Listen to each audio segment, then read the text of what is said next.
বাংলার ভোট রক্ষা শিবির, শুশুনিয়া গ্রাম পঞ্চায়েত। বাংলার মানুষের অধিকার রক্ষা করা আমাদের অঙ্গীকার। এই বার্তাকে সামনে রেখে মুখ্যমন্ত্রী মমতা বন্দ্যোপাধ্যায় ও তৃণমূল কংগ্রেসের সর্বভারতীয় সাধারণ সম্পাদক অভিষেক বন্দ্যোপাধ্যায়ের নির্দেশে রাজ্য জুড়ে চলেছে ভোট রক্ষার ক্যাম্প।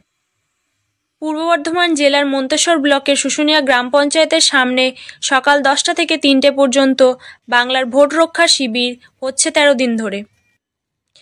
এলাকার তৃণমূল কংগ্রেসের নেতাকর্মীদের তত্ত্বাবধানে বাংলার ভোট রক্ষা শিবির শুশুনিয়া গ্রাম পঞ্চায়েতে আয়োজিত করা হলো।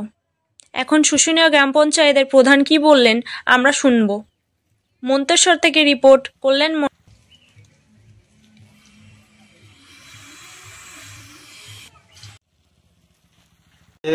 অভিভাবক মানে মন্তেশ্বর ব্লক তৃণমূল কংগ্রেসের যিনি অভিভাবক, আমাদের পঞ্চায়েত সমিতি মন্তেশ্বর পঞ্চায়েত সমিতির সভাপতি আহমদদা আছেন। ওনার নির্দেশ মতো আমরা প্রতিনিয়ত কাজ করছি।